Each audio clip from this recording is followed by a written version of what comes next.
안녕하세요. 코로나가 사람을 참 힘들게 합니다. 이제 마지막 그 주까지도 여러분들을 만나지 못하고 온라인 강의를 하게 돼서 속상합니다.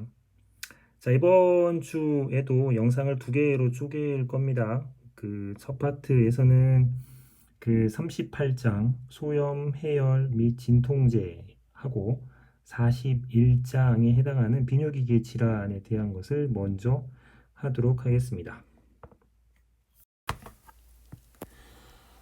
자, 소염, 해열 및 진통제를 이해하려면 우선 염증이라고 하는 과정이 어떻게 일어나는지 이해를 하는 게 필요합니다. 염증이 일어날 때 제일 크게 역할하는 우리 몸의 면역계 기관들 중에 대표적인 게 T 림프구가 역할을 하게 되죠. 세균의 감염이거나 어떤 상처 부위, 손상 이런 것들이 발생했을 때 치유를 위해서 T 림프구가 활성화가 일어납니다. T 림프구가 활성화가 되면 이 녀석은 우리 몸을 치유하기 위해서 사이토카인이라고 하는 물질들을 내게 되죠. 가장 대표적으로 염증 과정에서 작용하는 사이토카인은 TNF 알파라고 보시면 됩니다. 이 녀석들이 나오게 되면 세균의 감염이 일어났거나 손상이 일어난 세포에 맞게 있는 아라키도닉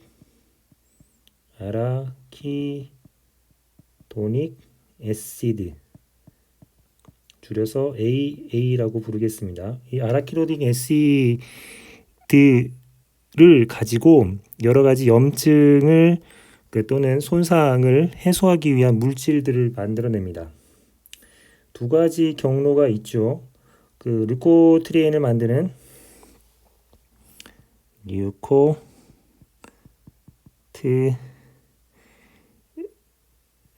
알이 빠졌군요. 트리엔을 만드는 록스 기전이 있고요.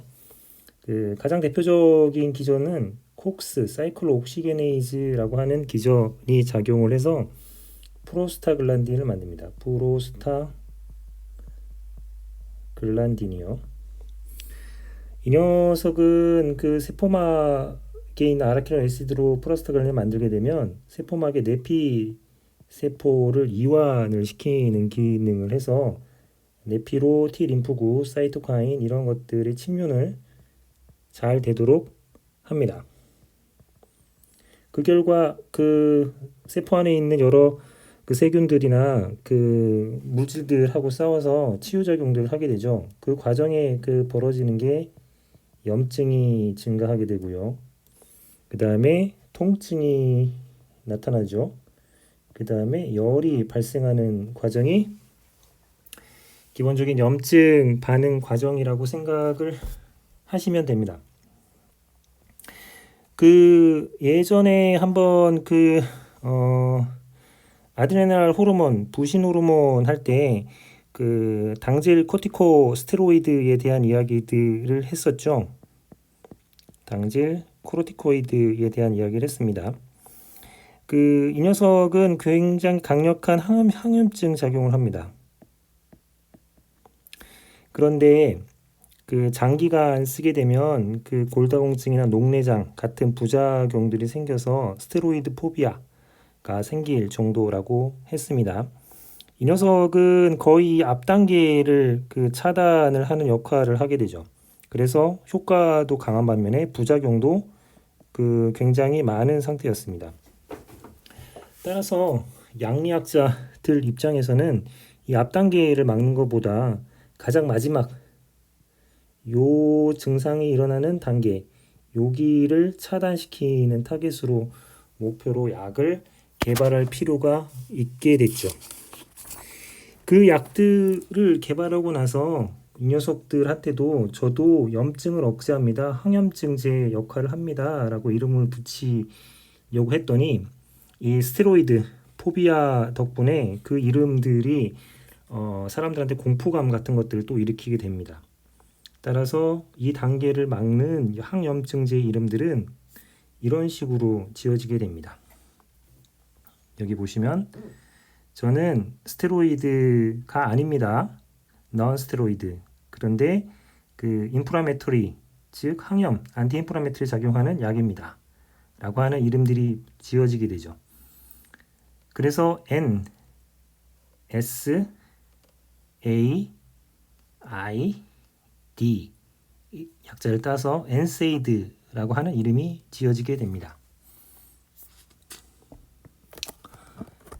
그래서 NSAID가 지어진 이유가 바로 그 이 녀석들 때문이다 라고 생각을 하시면 되죠. 그러면 NSAID 작용하는 것에 대한 이야기들을 조금 더 하도록 하겠습니다.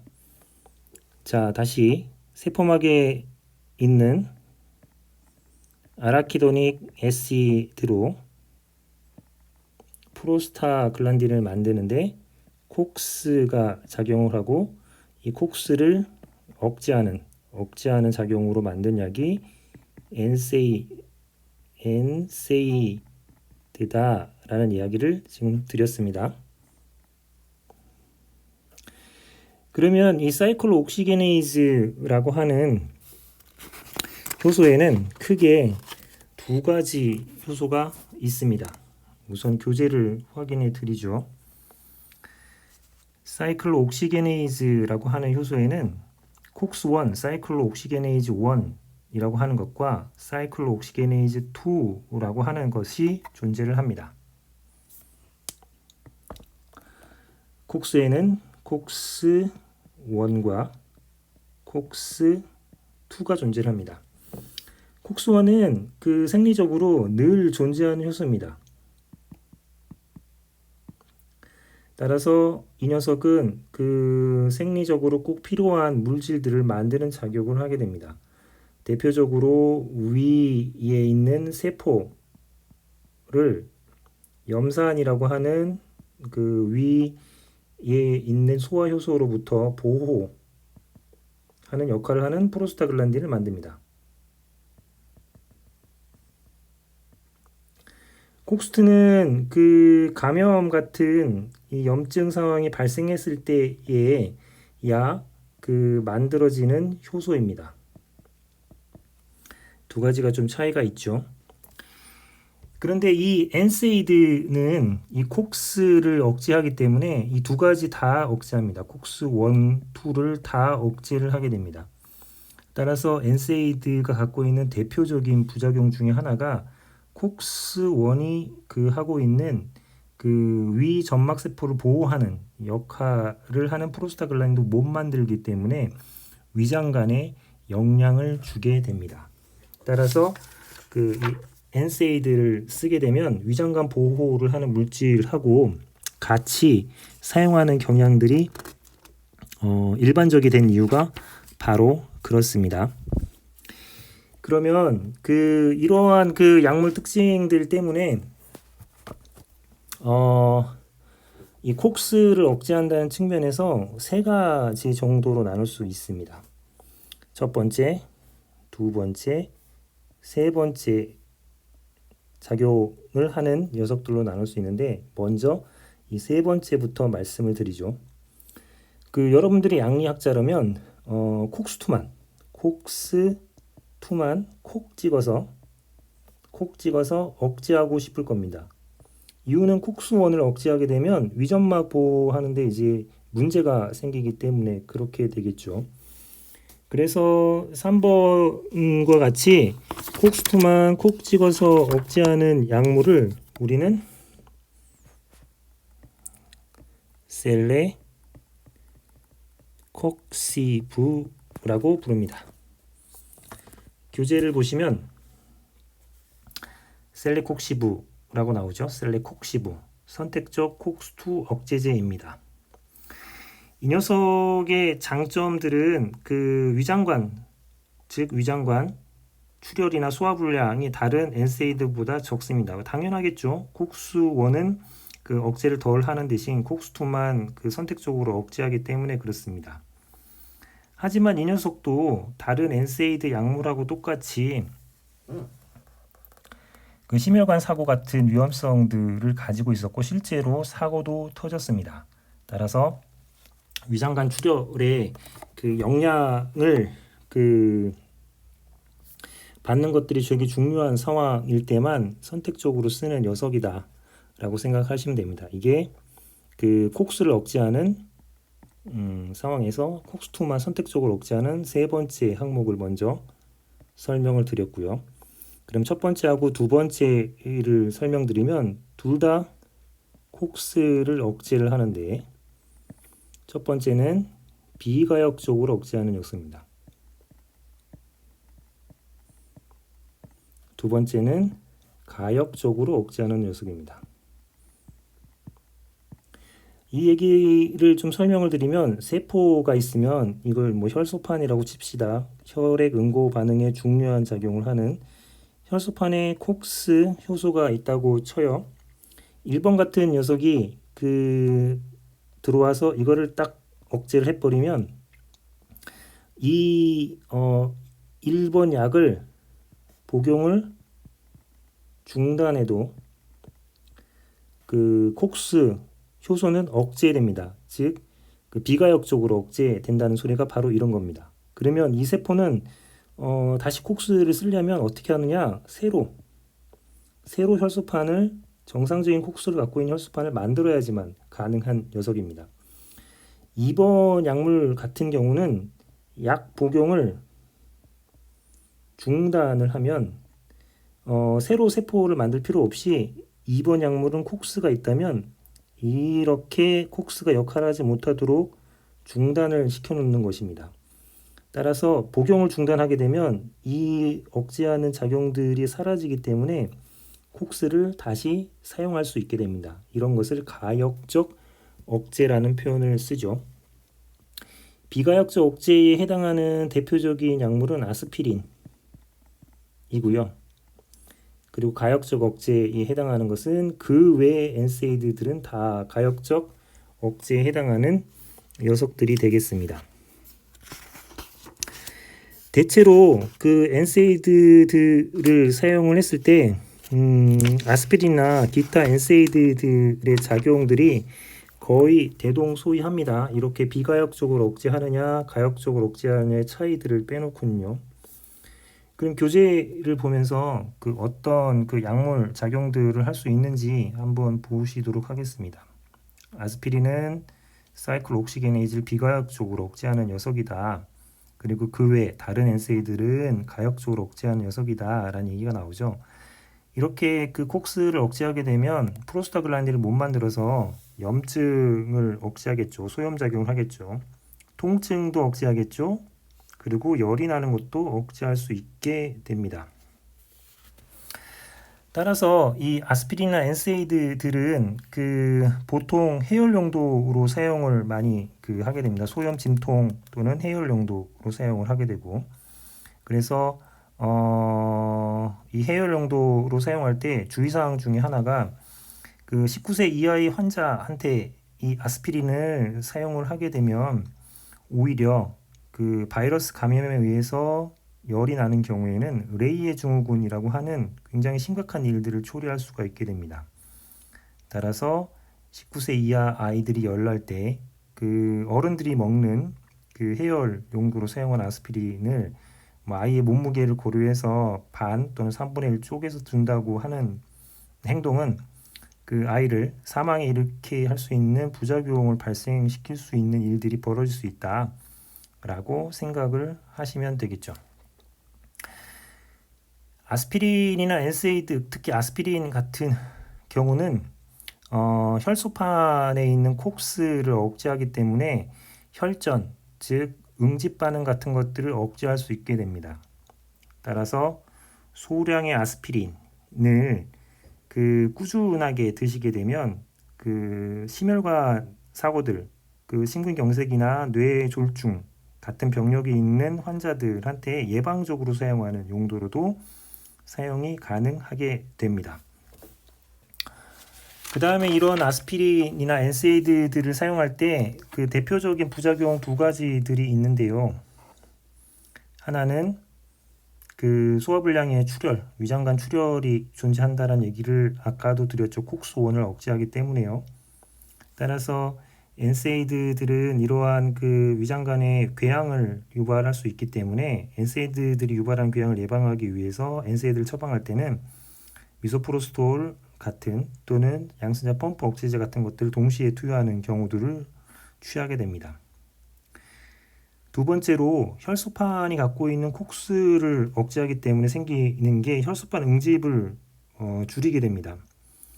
이렇게 되면 아까는 심근경색이나 뇌졸중 환자들한테는 오히려 예방적으로 이 효과를 쓸 수 있는데 만약에 수술을 앞둔 사람이 아스피린을 복용한다. 그러면 수술하는 과정 동안에 출혈이 멈추지 않게 되는 일이 벌어지게 됩니다. 따라서 수술 앞둔 분들한테는 엔세이드를 복용한 여부를 물어야 되고요. 비가역적으로 혈소판에 있는 콕스를 억제하기 때문에 응집 반응에 참여하는 혈소판이 정상적으로 작용을 하려면 적어도 새로 혈소판을 만들어내는 4일 정도의 시간이 필요하게 됩니다.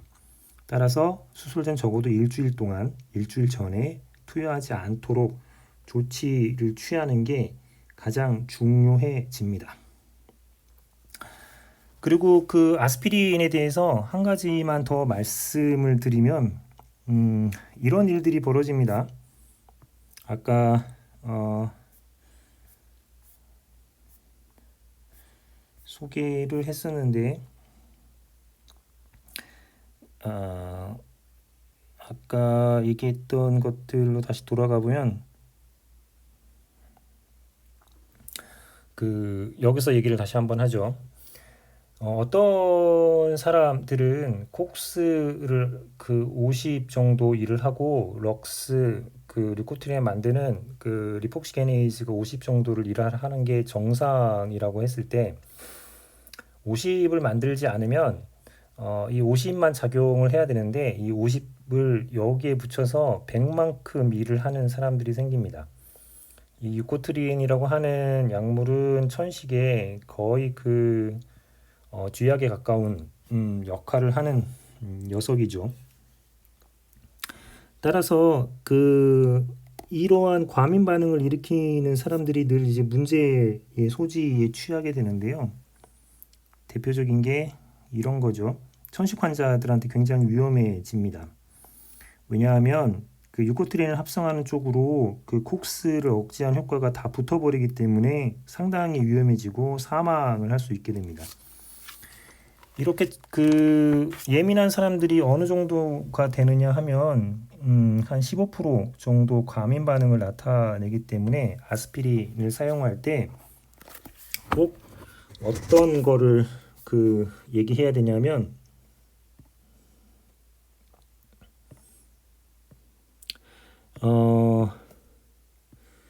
아스피린을 사용할 때 15% 정도의 과민 반응이 일어나기 때문에 천식에 대한 기왕력 같은 것들을 물어야 됩니다.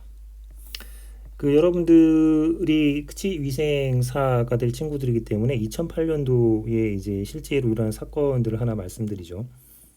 8세 아이가 충치 때문에 치과에 방문을 합니다. 이빨을 충치 치료를 하고 나서 염증을 억제하려고 아스피린도 같이 처방을 내렸죠. 이틀 후에 이 친구가 이제 불행하게도 천식 역을 갖고 있는 환자였고 천식 발작이 일어나면서 사망 사고에 일어나게 되죠. 당연히 부모가 이쪽 치과를 고소를 했죠. 치과 의사가 하지 않았던 것 때문에 면허가 취소가 일어나는 사건이 벌어지게 됩니다. 어떤 걸 묻지 않았냐면 이 아이한테 천식이나 이러한 알레르기 기왕력이 있는지에 대한 문진을 하지 않았다라고 하는 것들이 밝혀지게 되죠. 따라서 아스피린을 사용할 때 엔세이드 같은 것들 외에 사용할 때도 과민 반응에 대한 이력 이런 것들이 있는지 살피는 것이 굉장히 중요해집니다. 그 19세 이하 그 아이들한테 열이 날 때 해열 그 용도로 아스피린을 사용하면 안 된다라고 얘기를 드렸습니다. 그러면 어떤 엔세이드 말고 어떤 걸 쓸 수 있느냐라고 했을 때 아세트 아미노펜이라고 하는 걸 쓸 수 있습니다.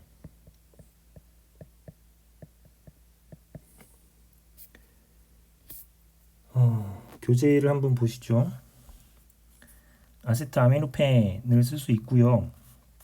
해열 진통 작용을 쓰게 되고 이 녀석의 용도는 그 바이러스 감염이나 수두를 통해서 엔세이드를 사용하지 못할 때 레이의 증후군으로 이때 그 소아한테 선택되는 해열 진통제입니다. 아세트아미노펜이 왜 따로 분류되어 있냐 하면 이 녀석은 그 말초에서 그 염증을 억제하지는 못합니다.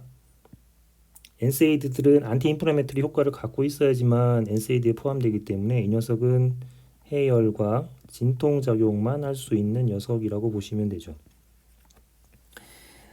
대표적인 아세트아미노펜을 주 성분으로 하는 그 약이 타이레놀입니다. 타이레놀은 그 굉장히 뭐 여러 그 가지로 유명해진 약들 중에 하나입니다. 대표적인 것 중에 하나가 아세트아미노펜은 먹게 되면 간에서 순간적으로 독성 물질로 대사가 됩니다. 이렇게 독성 물질 대사된 녀석을 간에 그대로 두게 되면 간을 손상시켜 버리기 때문에 이 독성 물질에 해독을 하는 글루타치온을 간에서 만들어지는 녀석입니다. 이것을 붙여서 무독화시키는 작용들을 굉장히 빠른 속도로 해냅니다. 근데 간도 이 글루타치온을 많이 갖고 있긴 하지만 이 녀석이 소모가 되면 순간적으로 다시 만들어지는데 시간이 필요해집니다. 따라서 타이레놀 이 녀석을 굉장히 많은 양을 과량을 먹게 되면 만들어지는 이 독성 물질에 의해서 생명에 문제가 있을 정도의 일들이 벌어지게 되죠. 타이레놀은 약국에서 쉽게 살 수 있는 일반 의약품이기 때문에 의도를 한다면 뭐 자살을 시도하는 약으로도 사용되기도 합니다. 교재로 확인을 해드리면 이렇게 적혀 있죠. 이 아세트아미노펜은 간에서 독성을 해소하기 위해서 글루타치온을 고갈시킬 수가 있게 됩니다. 이렇게 고갈되고도 굉장히 과량의 아세트아미노펜을 복용하게 되면 매우 심각하고 잠재적으로 생명을 위협할 수 있는 간장의 괴사가 일어날 수 있다라는 것을 주의를 해야 되겠죠. 자, 그 다음에는 드마드에 대한 이야기를 하도록 하죠.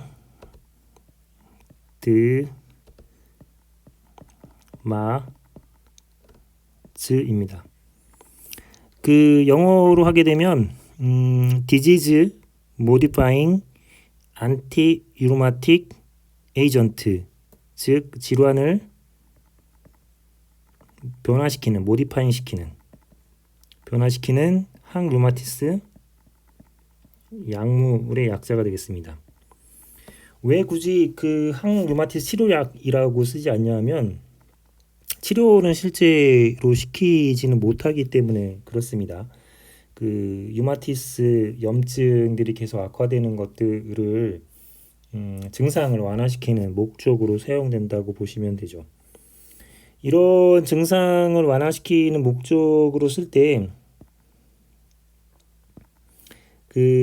어떤 상황으로 해야 되냐면 아까 엔세이드들은 이쪽 마지막 말단 단위를 억제한다고 했죠. 근데 항상 만성적으로 관절에 염증이 생기기 때문에 이 엔세이드들 가지고 증상을 완화시키는 건 어렵게 됩니다.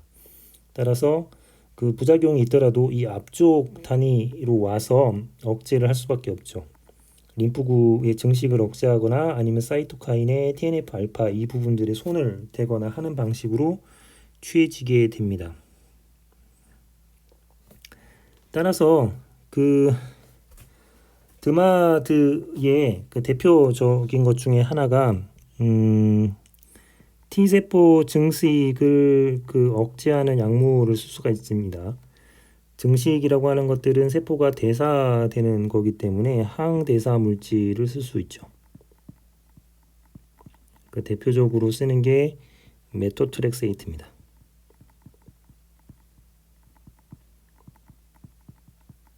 이 녀석은 그 대사가 되려면 각종 염기들을 공급을 받아야 되는데 그거를 공급받지 못하도록 만든 엽산을 기량시키는 엽산기량제에 해당을 하겠습니다.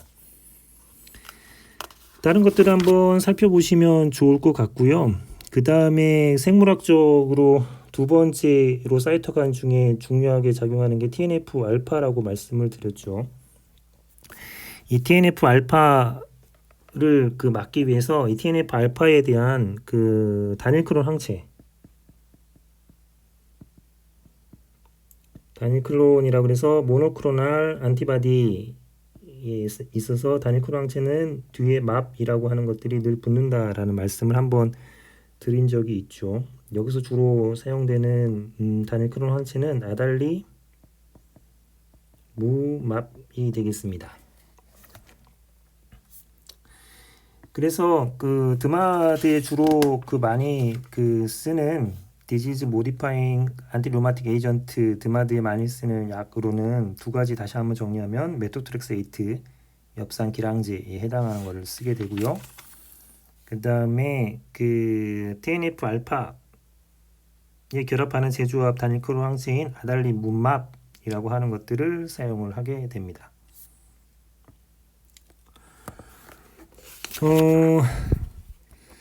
그 다음에 이 장에서 얘기할 수 있는 거가 통풍입니다. 자, 통풍은 왜 생기느냐? 우리 몸의 그 세포가 불로장생을 하는 녀석들은 아니기 때문에 이 녀석도 죽게 되면 쓰레기가 됩니다. 세포는 죽으면 퓨린 형태의 쓰레기를 많이 만들고요. 이 퓨린 염기는 배설되기 위해서 잔틴 옥시데이즈, 잔틴 영어로는 이렇게 씁니다. 잔틴 옥시데이즈 효소에 의해서 퓨린 염기는 요산으로 대사가 됩니다. 요산으로 대사된 녀석들은 양이 적절하다면 오줌으로 이제 배설을 하게 되죠. 그런데 이 세포 쓰레기가 굉장히 많이 생겨서 요산이 너무 많이 생긴다 하게 되면 배설 장기인 신장, 콩팥이 기능을 다해서 요산을 다 배설시키지 못하게 됩니다. 이렇게 배설시키지 못한 녀석이 관절 부위에 침착이 일어나서 염증을 일으켜서 통증을 일으키는 게 통풍입니다. 관절 부위에 바람만 불어도 아프다라고 하는 뜻에서 통풍 또는 이름이 이제 별칭이셨다고 보시면 되고요. 가우트라고 이야기를 하게 되죠. 주로 이제 급성 발작들이 일어나면 관절이 있는 엄지발가락 또는 무릎 또는 손목, 팔꿈치 이런 곳들이 굉장히 아프게 됩니다. 그 통풍의 기작들이 이렇다라고 생각이 되면 여러분들이 만약에 이런 쓰레기가 많이 나올 수 있는 음식을 섭취를 하고 그리고 콩팥, 신장 기능들을 잘 하지 못하게 하는 알코올 같은 것들을 순간적으로 많이 섭취를 하게 되면 급성 통풍이 벌어지게 됩니다. 이런 두 가지 상황이 더해진 형태가 언제냐 하면 신입생활형의 정도로 생각을 하시면 되겠죠. 교재를 보여드리면 급성 통풍이 언제 벌어지느냐라고 하면 퓨린, 즉 삼겹살 같은 시기를 섭취하고 과도한 알코올 소비하는 상황이 발생한다면 언제든 급성 통풍이 생길 수 있다라고 하는 겁니다. 그래서 여러분들한테 술은 적당히 드시길 바랍니다. 자, 이런 상황이기 때문에 통풍에 쓰는 치료는 이 기전들마다 한 번씩 얘기할 수 있게 됩니다. 첫 번째, 요산을 배설시키는 작용들을 할 수 있겠죠. 다시 한번 뒤쪽에서 설명을 드리겠습니다. 요산 배선 촉진시키는 약을 쓸 수 있고요. 두 번째는 이 퓨린 염기로부터 요산을 만들지 못하도록 잔틴 옥시데이즈 인허석을 억제하는 약물도 사용할 수 있게 됩니다. 그리고 세 번째는 이 요산이라고 하는 게 독성을 갖고 있기 때문에 요산을 무독한 형태로 변화시키는 효소를 사용할 수도 있게 됩니다. 마지막으로는 이게 이제 결국에는 관절 부위에 이 림포사이트 같은 것들이 이동해서 침착되기 때문에 이 부위를 억제하는 약들도 사용을 하게 되죠. 요 얘기들이 정리가 됐다면 여러분 교재에 나오는 순서대로 보여드리면서 설명을 정리하도록 하겠습니다. 첫 번째는 콜키신을 쓸 수 있습니다. 콜키신은 그 마지막 그 단계의 그 관절 부위의 침착, 과립세포 이동을 감소시키고 세포 분열을 차단하는 역할을 하는 녀석입니다. 이 교재가 보여지는데 약간 그 초점에 문제가 있기 때문에 그냥 쓰겠습니다. 여기다가 콜키신이 있다고 그랬죠. 관절 부위에 염증을 유발시키는 세포 이동을 차단시키고 세포 분열을 못하도록 하는 녀석이 있고요. 두 번째는 그 잔틴 옥시데이즈를 억제하는 잔틴 옥시데이즈 억제제가 있습니다. 이 억제제는 두 가지가 있습니다. 첫 번째는 알로퓨리놀이 있습니다. 이 알로퓨리놀은 주로 이제 어떤 상황에서 많이 사용되는 약이냐면 여러분들이 병원에서 그 세포가 굉장히 많이 죽어나가는 상황이 언제인지 한번 상상을 해보면 항암제를 투여받는 분들은 세포 쓰레기들이 굉장히 많이 생겨서 항암제 투여받는 분들의 부작용 중에 하나가 통풍이 일어날 수가 있게 됩니다. 따라서 그런 것들을 예방을 하려고 하는 그 치료 용도로 알로퓨리놀이 사용이 됩니다. 그 다음에는 이 알로퓨리놀이 약간의 그 과민 반응 같은 것들이 발생하기 때문에 잔틴 옥시데이즈 억제제로서 과민 반응들을 조금 줄인 경구용 잔틴 옥시데이즈 억제제가 있는데 그게 이제 대표적인 게 페북소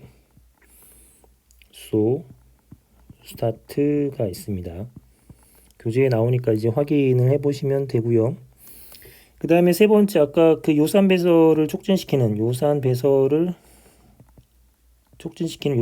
촉진제의 대표적인 게 있다고 말씀드렸죠. 그 녀석은 프로베네시드입니다.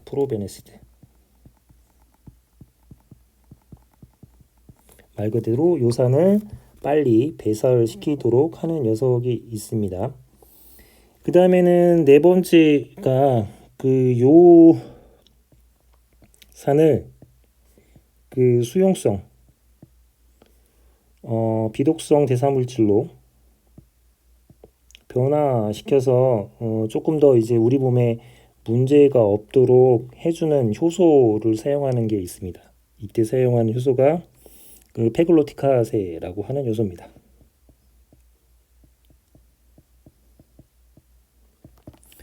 자, 이렇게 네 가지 컨셉으로 통풍에 대한 치료제를 쓴다라는 말씀들을 드렸습니다. 자, 38장을 이렇게 정리해서 마쳤고요. 두 번째 장을 하도록 하겠습니다. 자, 두 번째는 그 41장에 해당하는 비뇨기 질환약이 되겠습니다. 비뇨기 질환에는 대표적으로 두 가지 질환들이 이제 타겟이 됩니다. 발기장애와 전립샘, 비대증이 그 타겟이 됩니다. 간단하게 그 여러분들한테 발기장애에 대한 이야기들을 하려면 발기라고 하는 생리적인 형태가 어떻게 벌어지는지 이해하시는 게 필요하게 됩니다. 성적인 자극이 일어나면 해면체, 음경 해면체에 그 산화질소가 증가를 하게 되고 이 증가된 산화질소는 음경 해면체에 있는 GTP를 사이클릭 형태의 GMP로 바꿔주게 됩니다. 그리고 이 사이클릭 형태의 GMP는 평혈근을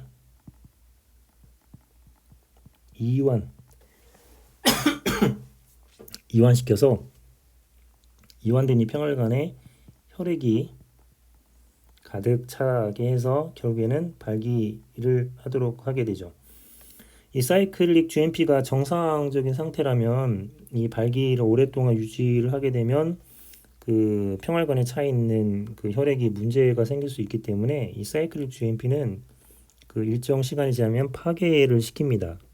사이클릭 폼이 파괴된 GMP 형태로 파괴를 시키고 이 GMP 형태로 파괴시킬 때 작용하는 효소가 PDE5라고 하는 효소가 그 작용을 하죠. 그리고 GMP는 그 포스페이트를 붙여 나가는 과정을 통해서 다 GDP가 돼서 이런 사이클을 그 반복하게 되면서 발기가 생겼다가 풀렸다가 하는 일들을 벌어지게 됩니다.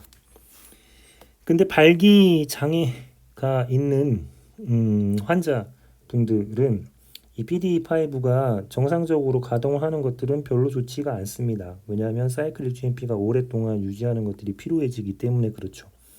따라서 PDE5를 억제하는 억제제를 사용을 하게 되는 게 발기 장애 치료의 가장 주된 약제가 되겠습니다. 그래서 PDE5 억제제가 발기 장애 치료에 사용하는 약물이 되겠고요. 여기에 대표적인 녀석이 실데나필이라고 하는 게 있습니다. 실데나필.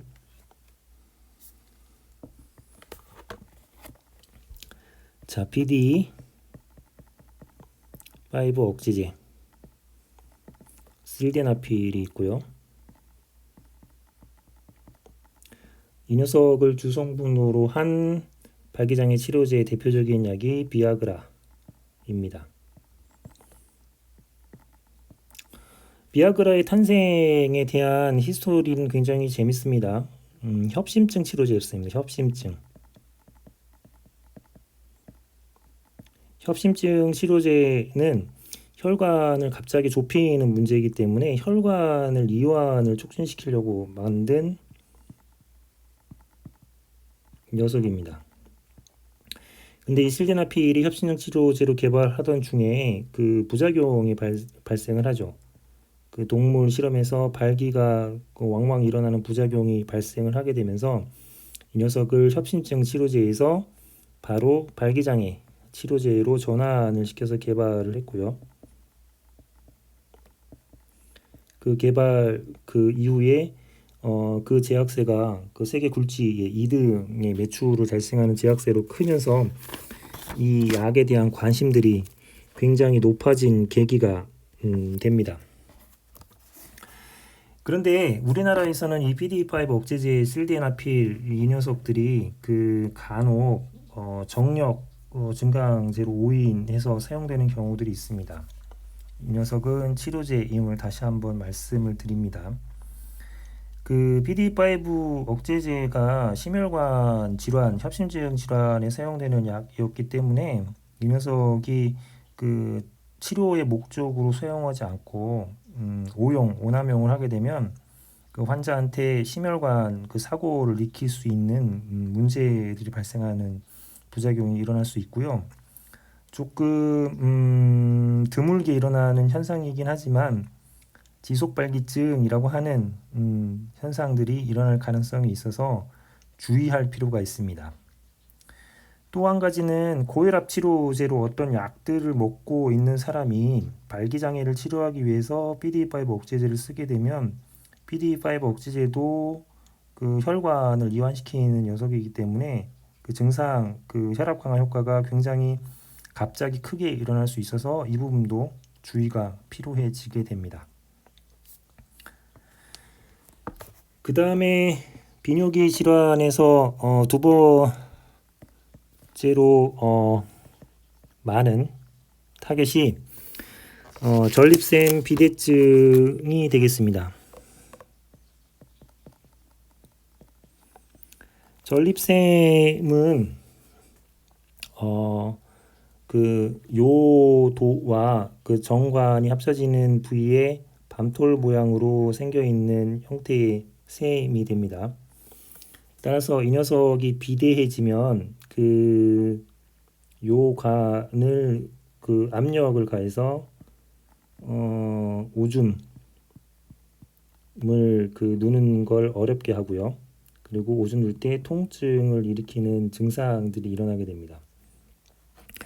따라서 이러한 그 증상들을 첫 번째로 이제 완화시키려고 하는 전립선 비대증의 증상 완화를 목표로 할 수 있는 녀석이 이렇게 그 수축이 되는 것들을 이완시켜야 되기 때문에 수축에 작용하는 알파1 아드레날린을 억제하는 기량제를 써서 증상을 완화시킬 수 있게 됩니다.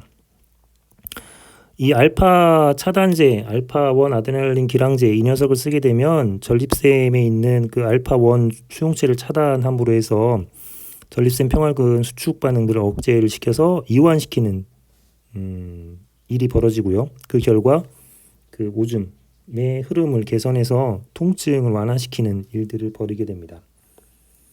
자, 두 번째는 이건 단기적인 증상을 치료하는 목적으로 쓰는 녀석이고요. 장기적으로는 이 전립선 비대증이 점점 악화되는 것들을 막아야 될 필요성이 있게 됩니다. 전립선을 그 작용을 하는 그 호르몬은 테스토스테론이 아니라 이 녀석이 환원된 디하이드로 테스토스테론이 이 녀석이 결국 전립선을 자극하는 역할을 하게 되고, 평상시 같다라고 하면 전립선들이 역할들을 잘 하도록 해주는 호르몬들이 되겠습니다. 그런데 전립선 비대증 환자한테는 이 작용들이 일어나면 안 되겠죠. 그래서 디하이드로 테스토스테론이 만들어지지 못하도록 요 환원, 요 길들을 차단하는 역할을 하게 되고, 이 환원에 그 작용하는 역할을 하는 효소가 5알파 환원 효소가 그 역할을 하기 때문에 이 환원 효소 억제제를 그 사용을 해서 이 역할을 통해서 전립선 비대증 치료제로 사용을 하게 됩니다. 교재를 한번 확인해 보시면 5알파 리덕테이즈 이니비터라고 하는 것들을 쓰게 되고요. 이 작용 기전은 어떻게 되냐면 그 테스토스테론이 그 활성화되어 있는 디하이드로 테스토스테론으로 이제 활성화되는데 작용하는 효소가 이 5알파 리덕테이즈라고 하는 효소입니다. 디하이드로 테스토스테론은 전립선 성장을 자극하는 강력한 녀석이기 때문에 이 녀석을 줄여줄 필요가 있어서 그 5알파 리덕테이즈 억제제로 전립선 비대증을 치료한다 라고 하는 것을 말씀드릴 수 있게 되겠습니다. 때때로 나중에 이제 뒤쪽에서 설명을 드릴 텐데요. 이 디하이드로 테스토스테론이 그 생성이 많아지면 이 녀석은 이제 탈모를 일으키는 부작용도 발생을 하게 됩니다. 따라서 5알파 환원효소 억제제에 해당하는 이 녀석을 가지고 그 탈모를 예방할 수 있는 약으로도 사용하기도 한다라고 하는 것은 이 장에서 조금 이해를 하시면 될 것 같고요. 디하이드로 테스토스테론을 이제 그 못 만들도록 하는 5알파 환원효소 억제제를 드시게 되면 당연히 상상할 수 있는 부작용으로는 사정이 감소를 하게 되고 성욕 감소 또는 발기 장애가 일어날 수도 있고요. 남성들한테 여성형 유방증 같은 성적인 부작용들이 당연히 나타날 수가 있게 됩니다. 따라서 그런 것들을 주의를 해서 치료 용도로 쓰셔야 되겠죠. 자, 조금 빠르게 이야기를 했는지는 모르겠습니다만 여러분들 한번 그냥 이야기를 쭉 한번 듣는다는 생각으로 정리해서 들으시면 좋겠고요. 잠깐 쉬셨다가 자 이제 두 번째 마지막 남은 챕터들을 하도록 하겠습니다. 편하게 힐링하고 오시기 바랍니다. 고생했습니다. 첫 번째 시간.